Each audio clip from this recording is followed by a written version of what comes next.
Assalamualaikum warahmatullahi wabarakatuh.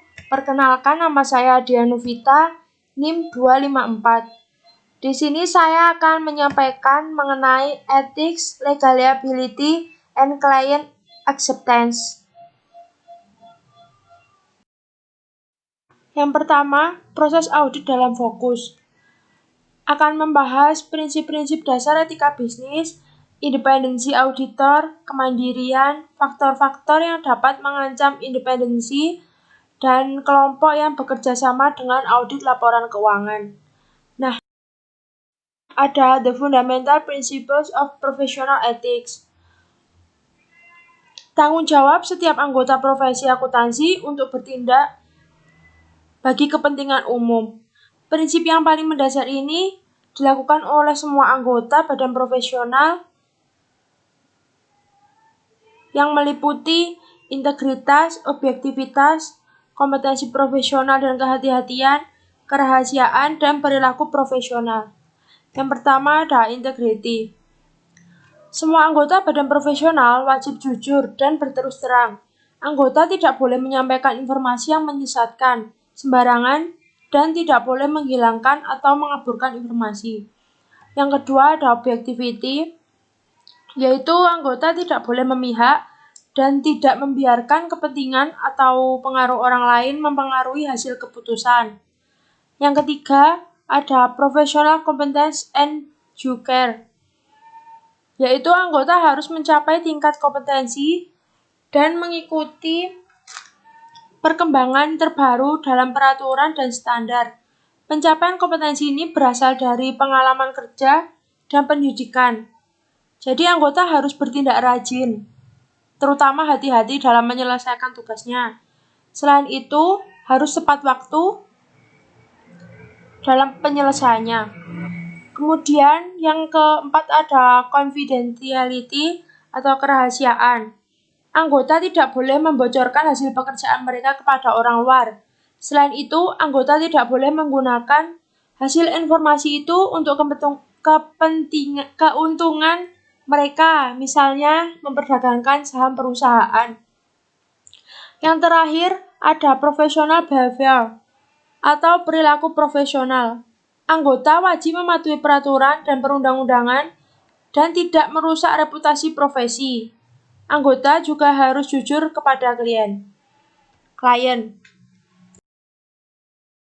Selanjutnya, independence, kebebasan. Independensi merupakan fundamental untuk setiap audit dan harus ditaati oleh setiap auditor perusahaan. Independence ada dua. Yang pertama, independence of mind, kebebasan dalam berpikir, merupakan kemampuan untuk bertindak dengan integritas, objektivitas, dan skeptisisme profesional. Kebebasan dalam berpikir merupakan kebebasan yang sebenarnya. Yang kedua ada independence of appearance, kebebasan dalam berpenampilan, keyakinan bahwa kebebasan pikiran telah tercapai. Auditor juga harus bisa terlihat mandiri. Independence of appearance juga disebut dengan kebebasan yang dirasakan. Selanjutnya ada three to independence. Yang pertama ada self-interest atau ancaman kepentingan pribadi. Ancaman ini dapat terjadi ketika kantor akuntan atau stafnya memiliki kepentingan keuangan pada klien audit. Contohnya, anggota tim asuransi yang memiliki kepentingan finansial pada klien perusahaan.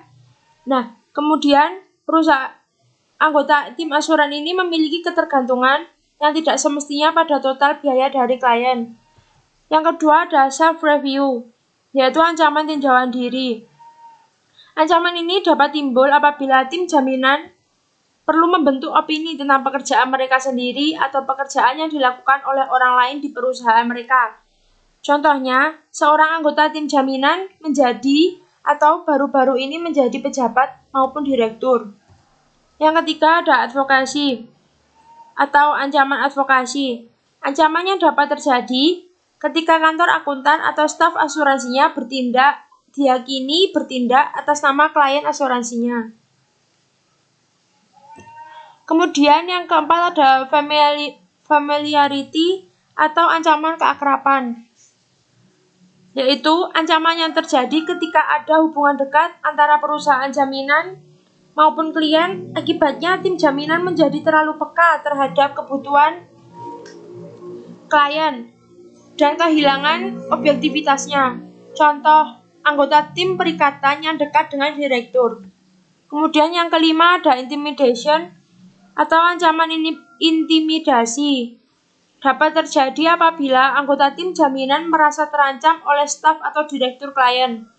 Tim assurance tidak bisa objektivitas karena percaya bahwa ada konsekuensi negatifnya. Perusahaan diancam dengan pemecatan dari keterlibatan klien. Selanjutnya ada safeguard to independence atau pengamanan kemandirian. Safeguard adalah mekanisme yang telah dikembangkan oleh profesi akuntansi, legislasi, regulator, klien, dan kantor akuntan. Mereka digunakan untuk meminimalkan risiko bahwa ancaman akan muncul, bisa melalui pendidikan, dan untuk menangani ancaman ketika terjadi nyata, atau melalui pelaporan dalam perusahaan jaminan. Yang pertama, created by the profession, legislation, or regulation. Perlindungan yang dibuat oleh profesi, undang-undang, maupun peraturan. Perlindungan ini menciptakan berbagai perlindungan untuk independensi termasuk kualitas kontrol. Yang kedua, created by client. Perlindungan yang dibuat oleh klien. Perlindungan ini menerapkan tata kelola perusahaan yang sesuai. Kemudian yang ketiga, created by accounting firms. Kebijakan prosedur untuk memastikan kualitas layanan mereka, kebijakan rotasi mitra, dan kebijakan peer review. Slide selanjutnya, hubungan auditor dengan orang lain. Audit eksternal bertanggung jawab untuk memberikan pendapat atas kebenaran dan kewajiban penyajian yang wajar dari laporan keuangan yang disiapkan oleh klien mereka. Dalam melakukan audit, audit eksternal berhubungan dengan staf dan manajemen klien secara teratur. Yang pertama, shareholder, auditor, dan pemegang saham. Pemegang saham diakui sebagai penerima utama laporan keuangan dan laporan audit terlampir. Pemegang saham mengandalkan laporan audit dan pendapat yang ada untuk mengetahui keandalan informasi dalam laporan keuangan. Yang kedua, the board of directors, auditor dengan dewan direksi. Auditor eksternal akan membaca hasil rapat dewan untuk mempelajari tentang kuncinya keputusan mengenai arah strategis untuk masa depan perusahaan. Yang ketiga, the audit committee, auditor dan komite audit. Komite audit yang efektif akan meningkatkan independensi fungsi audit eksternal. Komite audit bertindak atas nama seluruh dewan direksi untuk memastikan bahwa laporan keuangannya benar dan adil. Yang terakhir, internal auditor, auditor dan auditor internal. Jika audit eksternal bermaksud untuk menggunakan fungsi audit internal, mereka harus mempertimbangkan berbagai karakteristik audit internal. Yang pertama ada objektivitas, mengacu pada bagaimana fungsi audit internal sesuai dengan struktur organisasi klien. Yang kedua, kompetensi teknis, mengacu pada keterampilan, pelatihan, dan kemampuan tim audit internal. Yang ketiga, kecermatan profesional mengacu pada dokumentasi, perencanaan, dan pengawasan fungsi audit internal. Yang keempat, komunikasi antara auditor internal dan eksternal bisa dicapai melalui penjadwalan rapat rutin. Selanjutnya, legal liability, tanggung jawab hukum. Auditor eksternal harus berhati-hati dan rajin dalam menerapkan standar teknis dan profesional. Jika ditemukan lalai, mereka dapat dituntut atas kerugian klien. Hukum tort merupakan hak, kewajiban, dan pemulihan yang diterapkan oleh pengadilan dalam proses perdata untuk memberikan pertolongan bagi orang-orang yang menderita kerugian dari tindakan salah orang lain. Yang pertama, tanggung jawab hukum kepada klien. Klien harus membuktikan auditor berhutang kewajiban kepada klien. Contohnya, Centro Properties Group tahun 2011. Yang kedua, kelalaian kontributif. Perusahaan audit dapat membuktikan kelalaian auditor dan masing-masing pihak harus dimintai pertanggungjawaban sebanding dengan kelalaian mereka. Yang ketiga, tanggung jawab hukum kepada pihak ketiga. Pihak ketiga harus mengandalkan undang-undang kerugian jika ingin menuntut auditor dan harus membuktikan kelalaian yang menyebabkan ruginya pihak ketiga. Contohnya, Candler tahun 1951. Yang keempat, penghindaran ligitasi. Beberapa cara agar auditor terhindar dari ligitasi. Contohnya, memperkerjakan staf yang kompeten, memastikan kepatuhan terhadap peraturan etika, peraturan audit. Slide berikutnya, keputusan penerimaan dan kelanjutan klien. Tahap pertama dari setiap audit adalah menerima klien dan keputusan lanjutan.